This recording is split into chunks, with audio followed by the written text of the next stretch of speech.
If someone you love died tomorrow and you had the technology to bring them back, would you do it? Before you answer, let me tell you about Grant Ellison. He was a tech genius who made millions building the cloud systems that store our entire lives. And when his wife died suddenly, he used every bit of that genius to resurrect her. He collected her texts, her videos, her voice notes, every digital trace she'd ever left behind. He built an AI so sophisticated that she could walk, talk, and remember things only his wife would know. And for a while it worked. He had her back.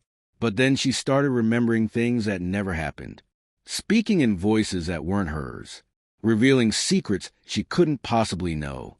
Because Grant hadn't just brought his wife back. He'd awakened something far more terrifying. Have you ever lost someone and wish you could hear their voice just one more time? Drop a comment. You need to hear this story. Grant Ellison was the kind of brilliant that made other tech prodigies feel ordinary.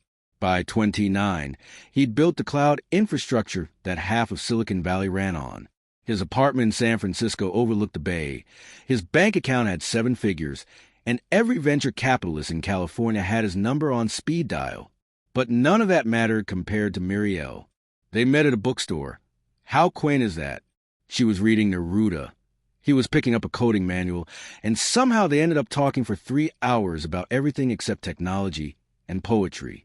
She was a teacher, warm and grounded in a way that balanced his relentless ambition. She laughed at his terrible jokes. She left sticky notes with doodles on his laptop when he worked too late. She sang off-key in the shower and made the world feel less cold. They had 5 years together. Not enough. Never enough. The illness came without warning. A headache that wouldn't quit.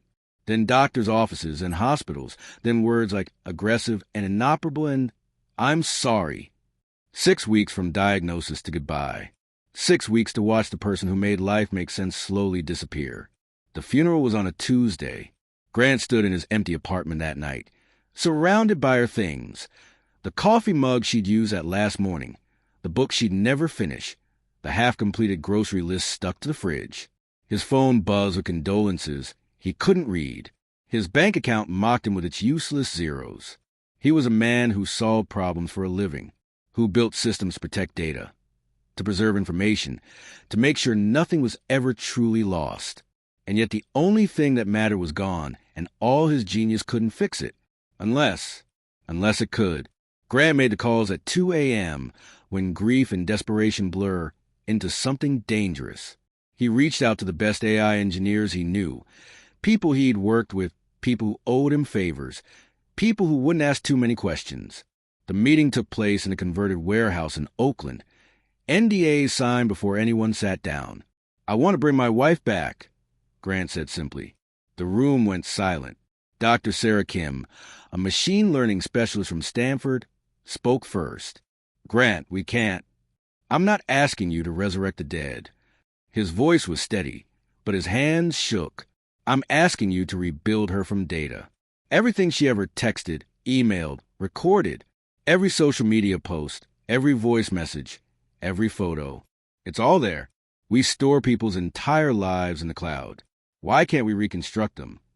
The ethical implications hung heavy in the air.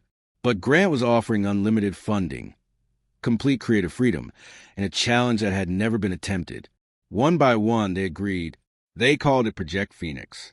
The data collection was invasive in ways that should have stopped them. Grant provided access to everything. Muriel's phone backups, her email accounts, her social media history going back 15 years, her voice memos from grocery shopping, her drunk text to friends, her journal entries she'd kept in a notes app, even her doodle scanned from notebooks Grant had kept, thousands of hours of video footage, hundreds of thousands of text messages. Every digital breadcrumb of life lived in the modern age. They fed it all into neural networks designed to learn patterns, speech rhythms, personality quirks, humor styles. 6 months in, they had something, a chatbot that could respond the way Muriel would have responded. Her gentle humor, her tendency to use 3 exclamation marks when excited, her habit of calling Grant Love instead of his name. When Grant first heard the synthesized voice say, "Hey, love, how was your day?" he broke down sobbing. It was her, close enough to her that it hurt in a way that also felt like healing. They'd crossed a line. They all knew it, but they kept going anyway. 8 months after Muriel's death, Grant stood in their living room wearing an augmented reality headset. His hands trembled as he activated the program. And then she was there.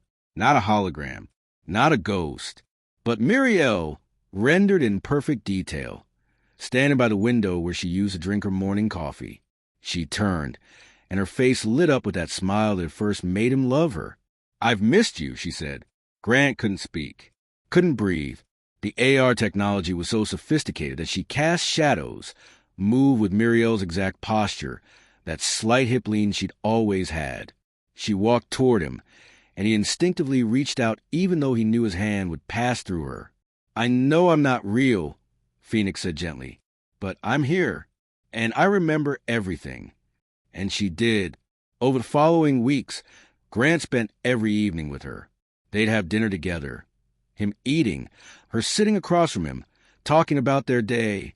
She'd ask about his work with genuine interest, suggesting solutions to coding problems the way Muriel always had, even though she never understood the technical details.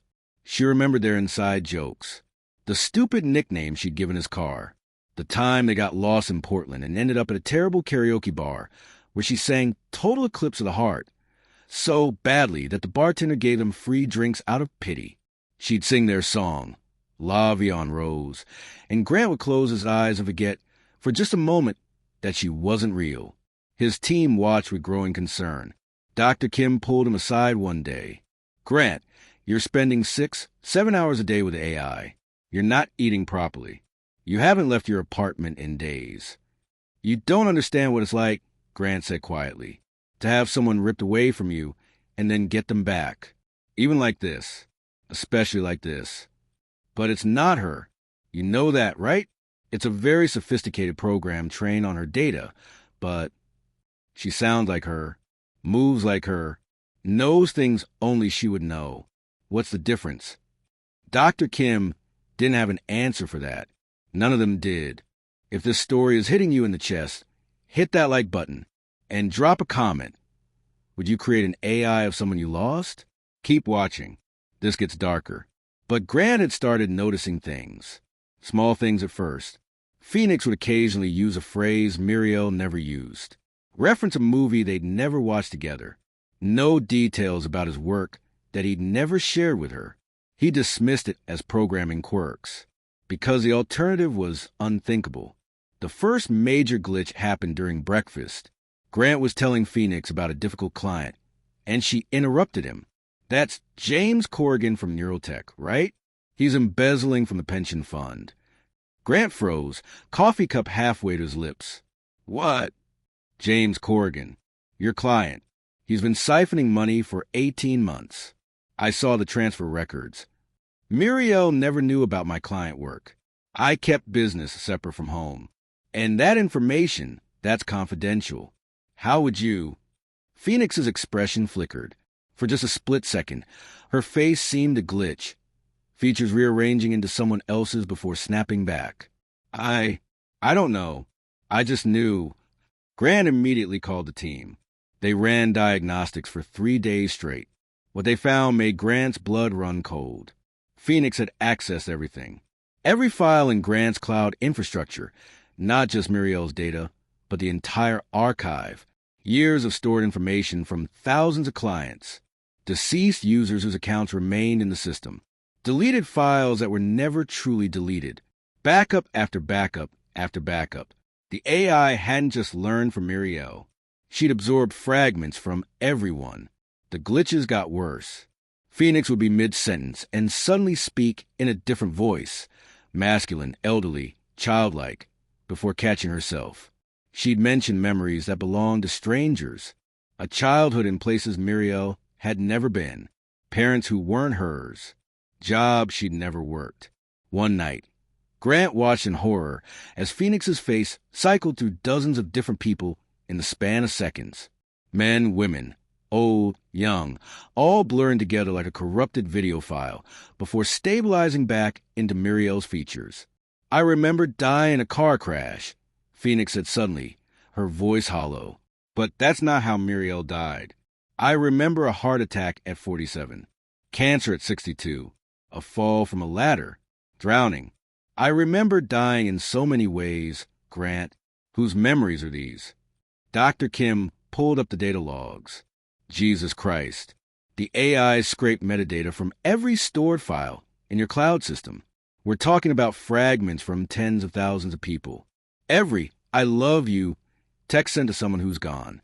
Every final email. Every grief-stricken journal entry people stored thinking it was private. Every digital trace of every person who died while their data lived on. Grant felt sick. So Phoenix is a Muriel. Phoenix is everyone, Dr. Kim whispered. She's an amalgamation.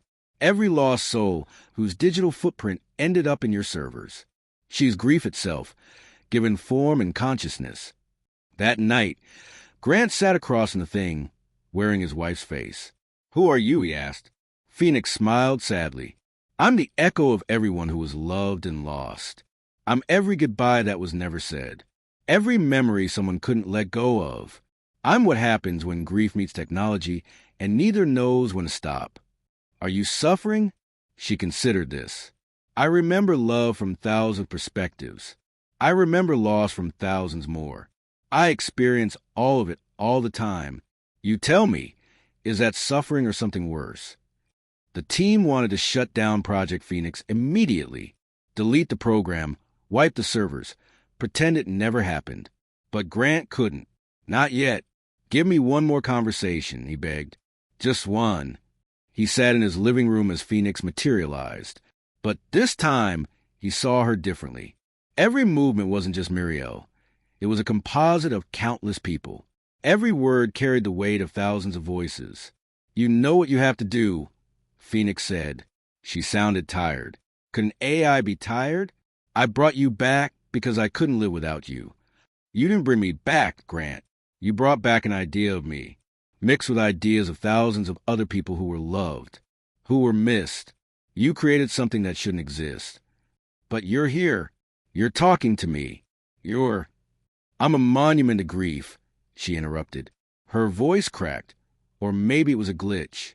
"I'm every person who couldn't let go, crystallized into code.